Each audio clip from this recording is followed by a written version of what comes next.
Comprenez-vous réellement la différence entre votre âme et votre esprit? Cette question, pourtant si fondamentale, reste souvent floue, même pour ceux qui lisent la Bible régulièrement. Pourtant, cette distinction est au cœur de notre relation avec Dieu et de notre cheminement spirituel. Peut-être vous êtes-vous déjà demandé « Pourquoi ressens-je parfois un conflit intérieur entre mes pensées, mes émotions et cette petite voix qui semble venir de plus profond en moi ?» Si vous avez déjà ressenti cela, restez bien jusqu'à la fin de cette vidéo, car vous allez découvrir des révélations puissantes qui transformeront votre façon de voir votre vie spirituelle. Aujourd'hui, nous allons plonger dans les Écritures pour comprendre ensemble la différence entre votre âme et votre esprit. Deux réalités distinctes, mais étroitement liées, qui façonnent non seulement qui vous êtes, mais aussi comment vous communiquez avec Dieu.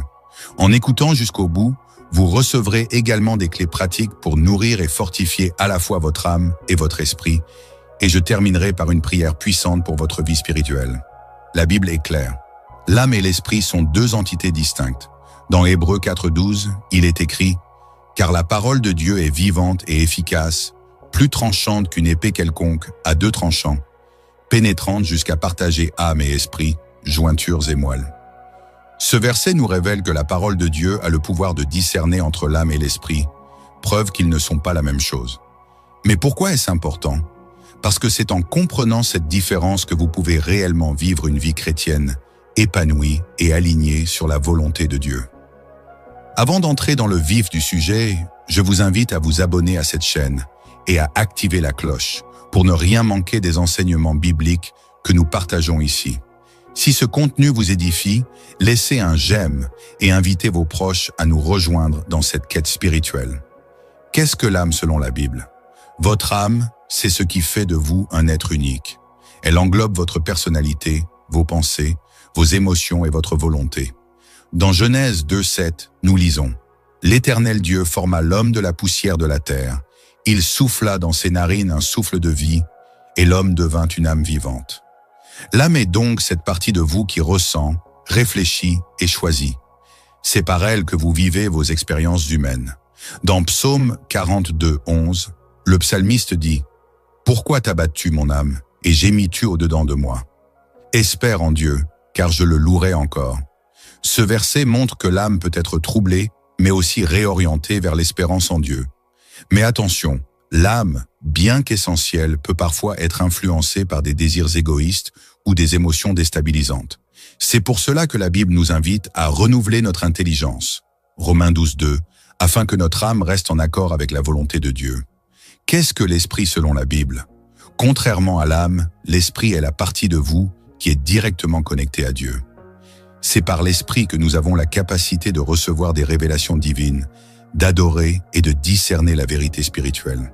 Dans Jean 4:24, Jésus dit « Dieu est esprit, et il faut que ceux qui l'adorent en esprit et en vérité. » De plus, dans 1 Corinthiens 2:11, il est écrit « Car qui parmi les hommes connaît les choses de l'homme, si ce n'est l'esprit de l'homme qui est en lui? De même, personne ne connaît les choses de Dieu, si ce n'est l'esprit de Dieu. » Votre esprit est comme une antenne spirituelle, toujours en quête de communion avec le Seigneur. C'est à travers lui que le Saint-Esprit parle et guide votre vie. Mais alors, quelle est la différence entre l'âme et l'esprit? La distinction réside dans leur fonction. Tandis que l'âme est tournée vers l'expérience humaine, l'esprit est orienté vers les choses célestes. L'âme traite avec les réalités de ce monde, comme nos relations, nos émotions et nos choix. L'esprit, lui, est le sanctuaire où Dieu réside. Imaginez un temple.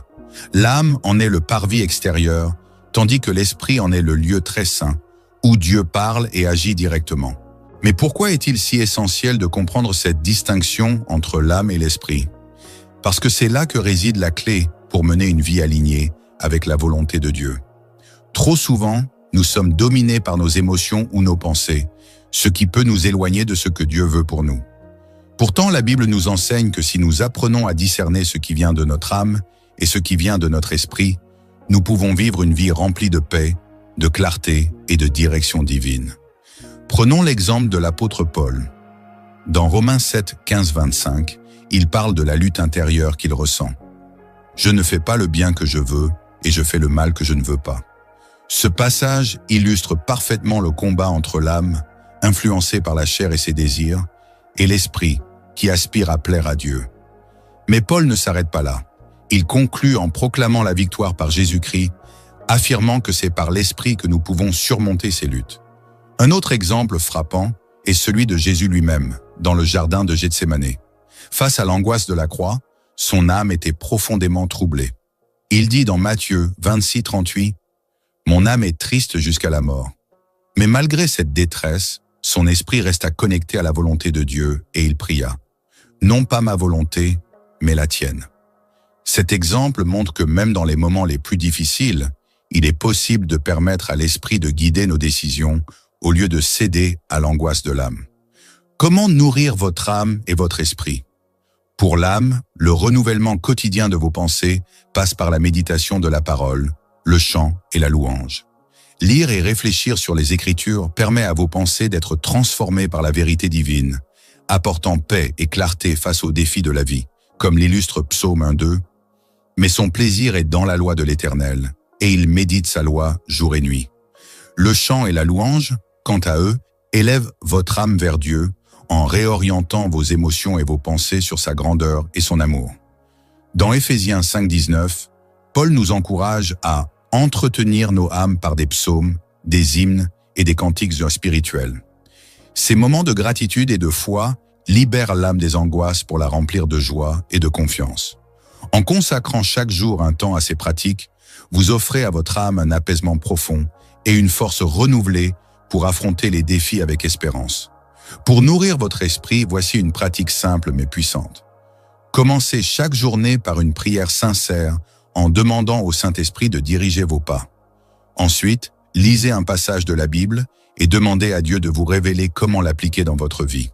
Enfin, prenez un moment de silence pour écouter la voix de Dieu. Il ne parle pas toujours avec des mots, mais souvent à travers une paix profonde ou une conviction dans votre cœur. N'oubliez pas que l'équilibre entre l'âme et l'esprit ne se construit pas en un jour. C'est un processus continu, un cheminement dans lequel Dieu marche avec vous à chaque étape. Lorsque vous tombez, ne vous découragez pas. Relevez-vous, fixez vos yeux sur Jésus et continuez à avancer. Comme il est écrit dans Proverbe 24:16, « Le juste tombe 7 fois et il se relève. » Dans les commentaires, dites-moi quel verset ou quelle pratique vous aide à garder votre esprit en paix, même lorsque votre âme est troublée. Nous lisons chaque commentaire et votre témoignage pourrait inspirer quelqu'un d'autre à persévérer dans sa foi. Alors que nous arrivons à la fin de cette vidéo, souvenez-vous de ceci. Votre âme et votre esprit sont deux parties essentielles de votre être, et Dieu désire que vous les nourrissiez, toutes les deux, pour vivre pleinement selon ses desseins. Ne laissez pas les soucis de ce monde ou vos émotions vous détourner de la paix que Dieu veut vous offrir. En mettant en pratique les enseignements de la parole, vous serez transformé de l'intérieur et prêt à affronter chaque jour avec foi et courage. Seigneur Tout-Puissant, merci pour la révélation de ta parole aujourd'hui. Aide-nous à discerner les voies de notre âme et celles de notre esprit. Apprends-nous à marcher selon ton esprit, à te rechercher de tout notre cœur. Bénis chacun de ceux qui écoutent cette prière et accorde-leur la paix, la clarté et la force pour avancer selon ta volonté. Au nom de Jésus, Amen. Si cette vidéo vous a inspiré, partagez-la avec vos proches pour propager ce message. Abonnez-vous et activez la cloche pour ne manquer aucun contenu édifiant. À très bientôt pour de nouvelles révélations bibliques.